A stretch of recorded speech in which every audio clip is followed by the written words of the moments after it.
anual, não tem indicador ESG obrigatório e raramente é mencionado em reuniões com investidores. Chama-se solo saudável e sem ele a operação simplesmente para. Hoje quero falar de biodiversidade no contexto agrícola e territorial, mas quero falar daquilo como é um ativo estratégico, com valor económico real, do qual dependem operações privadas, planos públicos de gestão do território e cadeias de valor inteiras. As dependências de ecossistema são particularmente visíveis neste setor quando alguém se dá ao trabalho de as mapear. Bem-vindos ao Radar do Capital Natural, eu sou a Silvia Mesquita e vou começar com dois projetos em que participei e que me ensinaram muito sobre o que está em jogo neste setor e que mostram, talvez melhor do que qualquer outro, como o mesmo ativo é olhado por quem investe e por quem planeia. Há alguns anos participei em dois projetos que partilhavam o mesmo território, um plano de biodiversidade e serviços de ecossistema para um agroinvestimento privado e a componente ecológica de um plano público de gestão de bacia hidrográfica. Eram encomendados por entidades muito diferentes, com objetivos aparentemente distintos, mas o ativo subjacente era exatamente o mesmo. A agricultura naquela região dependia de polinizadores para a produção de culturas alimentares. Dependia da regulação hídrica, que os ecossistemas ripícolas, as florestas e a vegetação junto aos rios providenciavam. E dependia da fertilidade dos solos, que foram construídos ao longo de milénios por comunidades microbianas e fungos. E dependia também da resiliência de sistemas que, quando perturbados para além de certo ponto, não recuperam facilmente. O agroinvestimento tinha um plano de negócios sólido, do ponto de vista agronómico. Mas quando começávamos a mapear as dependências de ecossistemas, a perguntar de que serviços naturais é que a operação precisava para funcionar, identificámos vulnerabilidades que não estavam no plano de negócios. Zonas de descarga de aquíferos que coincidiam com áreas destinadas à expansão, corredores de polinizadores que seriam interrompidos pelo desenho das parcelas, comunidades locais que dependiam dos mesmos recursos hídricos que o investimento queria utilizar. Estes não eram problemas, eram informações sobre o ativo, e mapeá-las cedo permitiu desenhar o projeto a partir do território em vez de contra ele. Por outro lado, o plano público de gestão de bacia traduzia exatamente o mesmo ativo numa lógica de equilíbrio entre os utilizadores. As duas perspectivas, no fundo, precisavam uma da outra. O conceito de serviços de ecossistema, isto é, os benefícios que a natureza providencia às pessoas e às economias, existe na literatura científica desde os anos 90 e foi popularizado pelo Millennium Ecosystem Assessment em 2005. Mas a sua aplicação ao nível da gestão empresarial e do planeamento territorial está hoje numa fase muito mais madura do que estava há 10 anos atrás. O TNFD, a CSRD, a taxonomia europeia trouxeram a questão para o centro da decisão financeira. Então, os serviços de ecossistemas dividem-se em quatro categorias. Os serviços de aprovisionamento, que são os mais óbvios, água, alimentos, madeira, fibras, matéria-prima. Os serviços de regulação, que são menos visíveis, mas que são igualmente críticos.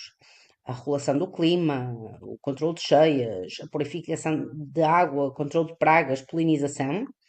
Os serviços culturais, que incluem o valor recreativo, estético e espiritual dos ecossistemas e os serviços de suporte, que são os que tornam todos os outros possíveis: a formação do solo, o ciclo de nutrientes, a produção primária. Para uma empresa agrícola, as dependências mais críticas estão habitualmente nos serviços de regulação e suporte. A polinização, por exemplo, estima-se que cerca de 75% das culturas alimentares mundiais dependem, pelo menos parcialmente, de polinizadores. A maioria desses polinizadores são abelhas silvestres e outros insetos que precisam de habitats naturais nas proximidades das áreas agrícolas para sobreviver. Uma operação que destrói toda a vegetação natural em redor das suas parcelas está a remover a infraestrutura que sustenta a sua própria produção. O mesmo raciocínio aplica-se ao solo. Um solo saudável tem uma biodiversidade microbiana extraordinária. Fungos micorrízicos, bactérias fixadoras de azoto, minhocas e outros invertebrados. O que contribui para a fertilidade, a estrutura e a capacidade de retenção de água. Um solo degradado por uso excessivo de pesticidas, compactação ou erosão perde progressivamente estas funções e a sua recuperação, quando é possível, leva anos ou décadas. A linguagem que tem que ser aqui usada não é de impacto ambiental, é do ativo produtivo. Polinizadores são infraestrutura de produção. Solo é capital biológico. Água é fator de produção. Quem registra isto no mapa de risco da operação tem uma vantagem que se materializa em rendimento, em custos de seguro, em acesso a financiamento e em valor de renda. O primeiro passo para gerir o ativo é identificá-lo. Isto não requer necessariamente um estudo de grandes dimensões.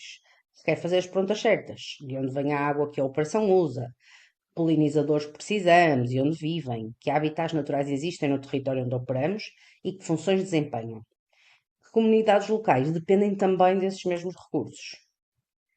A framework do TNFD, que abordei no episódio 2, tem uma ferramenta específica para este exercício chamada LEAP.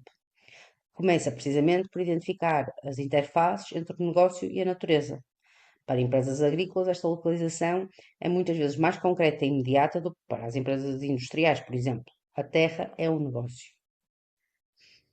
Uma vez identificadas as dependências, a gestão segue a lógica da hierarquia de mitigação. Primeiro evita degradar os ecossistemas dos quais depende, depois implementa práticas que minimizem o impacto, agricultura de conservação, corredores ecológicos entre parcelas, zonas tampão junto a cursos de águas, depois restaura o que foi degradado e, finalmente, onde não é possível recuperar, compensa com a criação de habitats equivalentes no mesmo ou noutro local. O que estes projetos me mostraram é que este trabalho, quando feito com rigor, não apenas protege a operação de riscos, mas ativamente melhora as condições de produção a longo prazo. Solo mais saudável produz mais. Polinizadores mais abundantes aumentam yields. Água disponível de forma regular reduz os custos de irrigação. O ativo, gerido como ativo, valoriza. Para finalizar, eu gostava de dizer que a agricultura está na fronteira mais direta entre a economia e a natureza. É onde os serviços de ecossistemas são mais visíveis, onde a sua degradação é mais imediata e onde o seu valor é mais fácil de quantificar. E é por isso que é também um setor onde o retorno em integrar a biodiversidade como variável de gestão chega mais depressa e é mais concreto, quer para quem opera, quer para quem planeia o território.